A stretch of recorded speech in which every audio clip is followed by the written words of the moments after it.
Okay, dear God, open our hearts again that we might indeed be your people. Amen. I can already tell the sounds ringing here. This is cool. So, God or Caesar? Maybe one of the reasons why we come to church is to ascertain the relative worth of conflicting values in our lives. I hope it is. That's one takeaway from this morning's text. There are those singular moments in our lives when, in a flash, the value of things comes into focus and we see what is truly important. I know of a man named Glenn Adsit who ministered in China some years ago. Not a thing for the faint of heart to do. He was put under house arrest for his work. But the Chinese really didn't want to hold him. They merely wanted to expel him and his family. So soldiers came one day and said, "You can return to America." And this made his family really happy.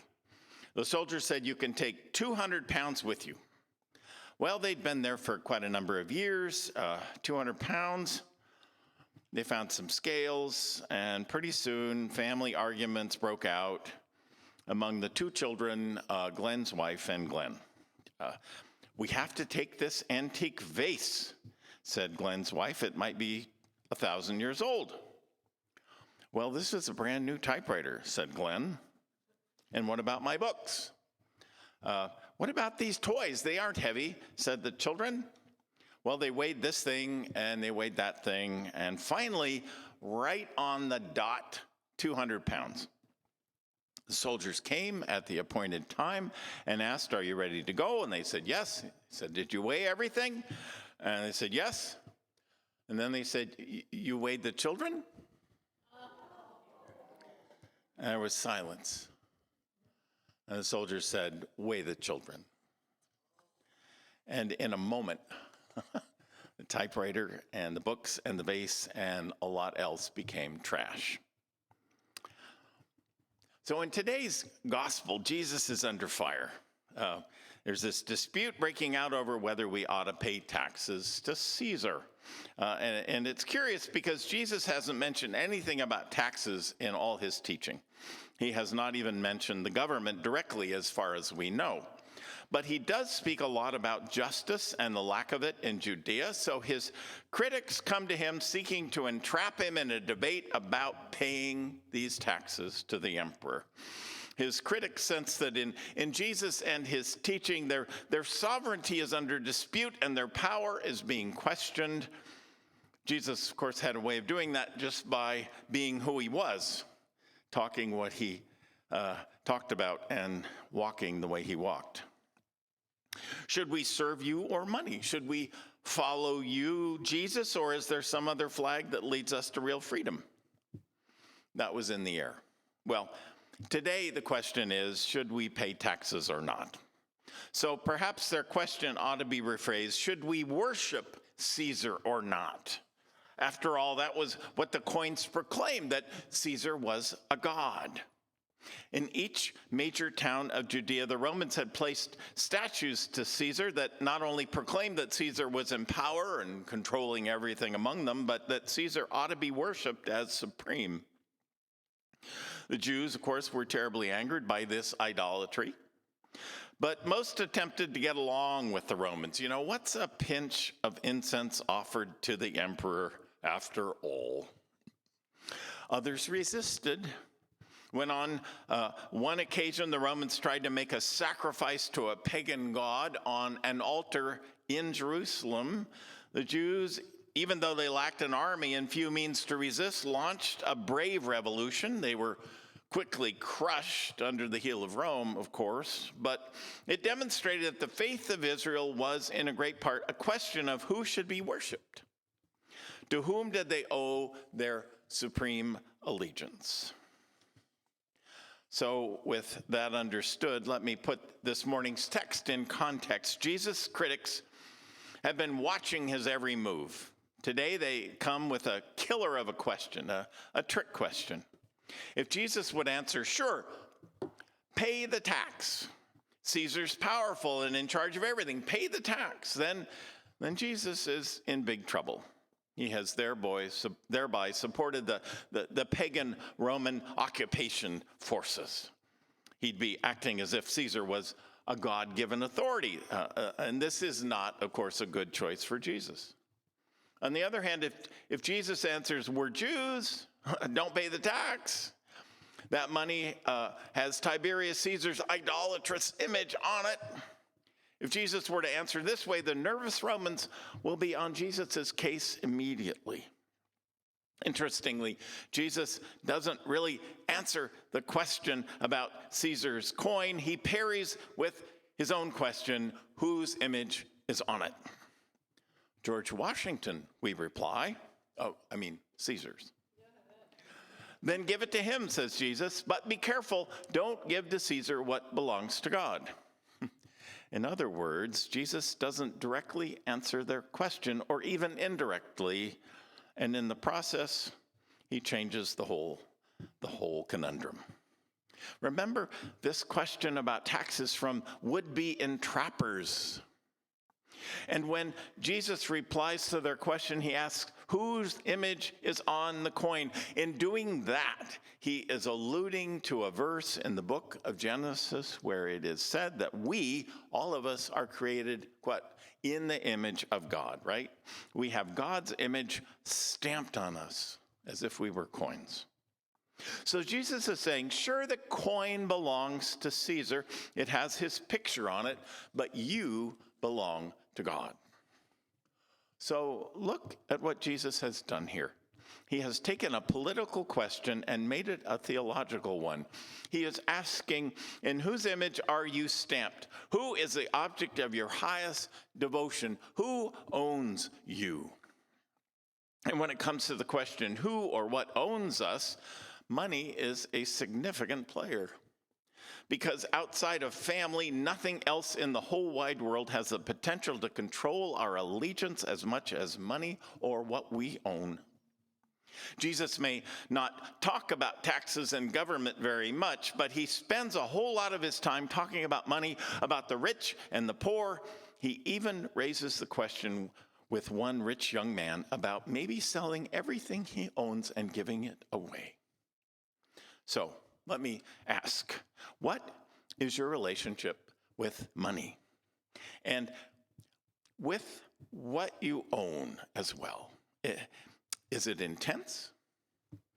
Is it casual? Is it a source of stress? Or even an obsession? It comes down to an important question. Do our possessions possess us, or do we possess them? The one key to finding that out, it seems to me, is whether we enjoy the things we have or not. Because, some people don't. Some people only enjoy the acquisition of things.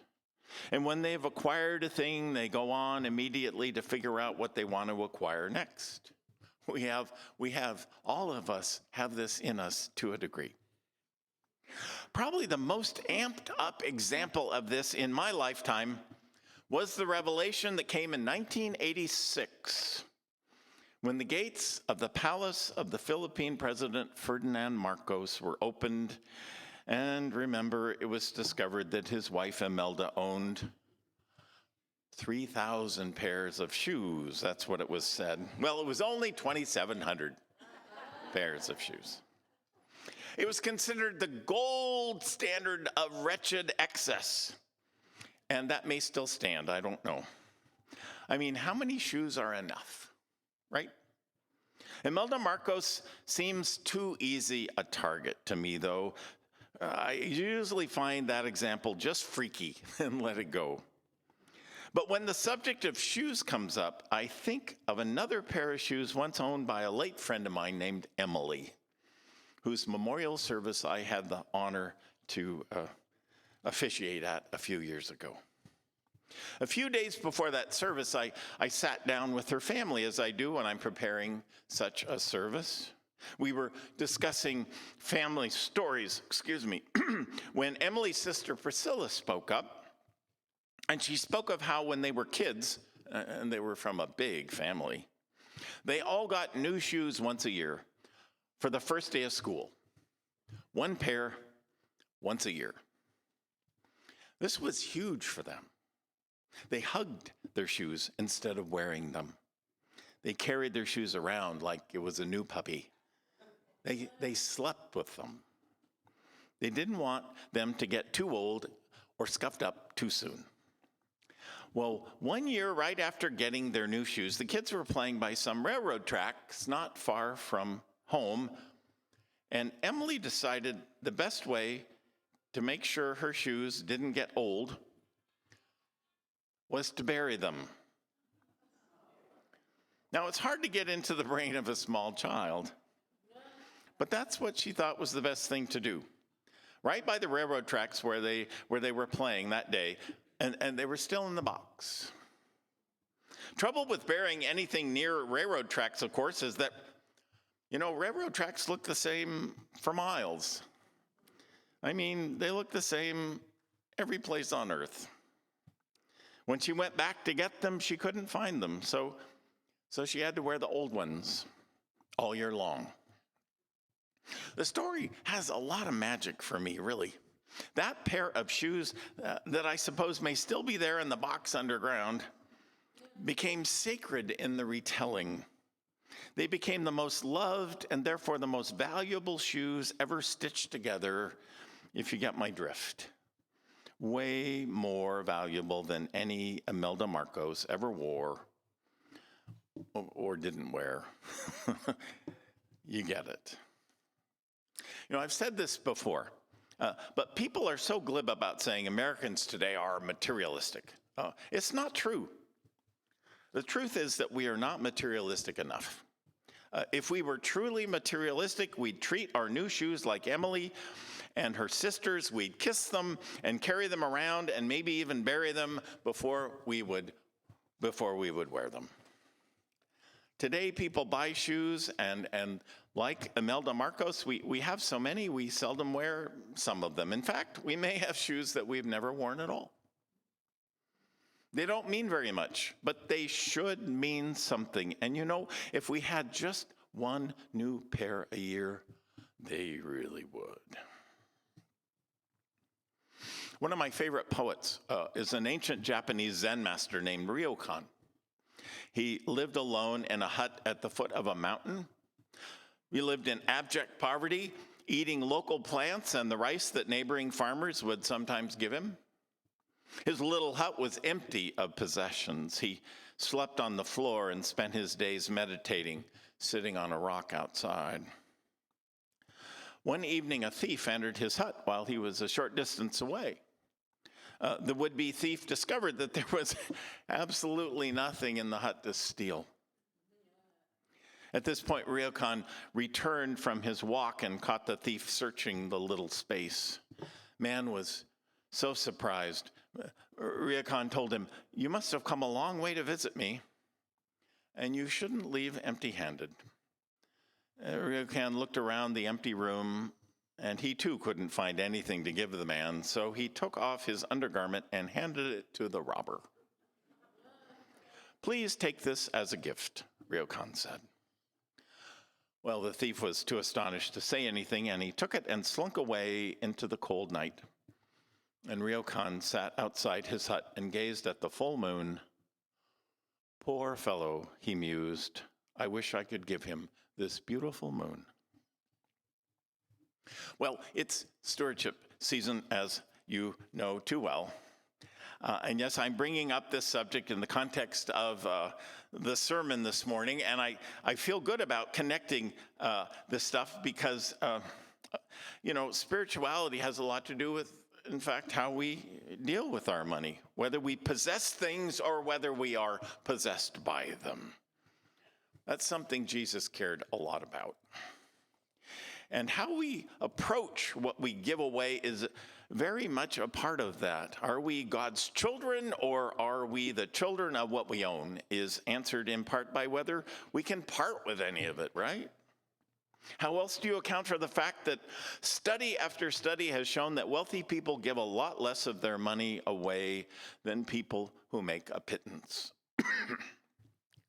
I had a friend who had a paper route many years ago, and he said that people with next to nothing always paid him when it came time to collect every month. The people who most neglected to pay him were the rich. That speaks volumes. There, of course, is the occasional Bill Gates and Warren Buffett, but their brand of philanthropy is in the minority. My favorite remark, though, about money that comes from someone who had some is from the boxer Joe Louis, who once said, "I don't like money, actually, but it quiets my nerves." Let's give him that, right? So as I invite you to make a pledge to the church this year, along with Marilyn and Craig, let me make the point that giving is a spiritual discipline and that it has its own rewards. Giving of your treasure helps you make sense of what you keep. It should make you happy with what you have kept for yourself, just as giving a portion of your time in some sort of service makes the time you take for yourself all the more precious in this short life of ours. So once again, let me say, the problem is not that we're too materialistic. It's that we are not materialistic enough. Think of some object you own that you truly love. Think of Emily and her shoes. If we truly cherish whatever it is that's wonderful to us, we would know who made them, right? Where these things came from, what contributes to their quality. We might also care about where they go when we no longer will own them. What do you value in this world? And what is it you don't want to live a moment without? Let me end with one more personal story told by Tony Vick of Clifton, Tennessee. Tony says, "My maternal grandfather, Daddy Tom, lived within walking distance of my childhood home. Until he died when I was 6, I spent time with him and my grandmother, Mama Georgia, just about every day. Mama Georgia was always sewing and making clothes and quilts. She even made a small quilt for Daddy Tom to put behind his back in his leather chair, which is where I would find him when he wasn't in the garden or his wood shop. Seated comfortably, he would pick up his pipe from the big green ashtray on the side table, pack it with cherry-flavored tobacco, and light it up. Fragrant smoke would curl from his mouth each time he took a puff. Daddy Tom would never let me try his pipe, though I begged him, but he did give me a small corncob pipe so I could pretend. One day, Daddy Tom put his lit pipe in the ashtray to go answer the door, and I sneaked a puff. I immediately began coughing so hard that I dropped the burning pipe onto the quilt that Mama Georgia had made for him. And by the time Daddy Tom had returned, a big hole was burned in the fabric, and I was crying at the realization of what I had done. When Mama Georgia came in to see what all the commotion was about, Daddy Tom apologized for ruining the quilt. "My clumsy hands aren't what they used to be," he said, and he hugged her tight. She smiled and told him not to worry about it. My last memory of Daddy Tom is standing on my tiptoes at his funeral to get my nose close enough to the coffin to smell the sweet tobacco scent of his suit. Folded beside his body was the quilt with the hole burned in it. Years later, while snapping fresh beans from the garden with Mama Georgia, I brought up that quilt and began to confess what had happened. She stopped me and said she knew Daddy Tom had been covering for me that day. She said, whenever I tried to take that quilt and fix it or replace it, he wouldn't let me. He didn't want to give it up, even for a minute. So she buried him with it in the ground. Amen.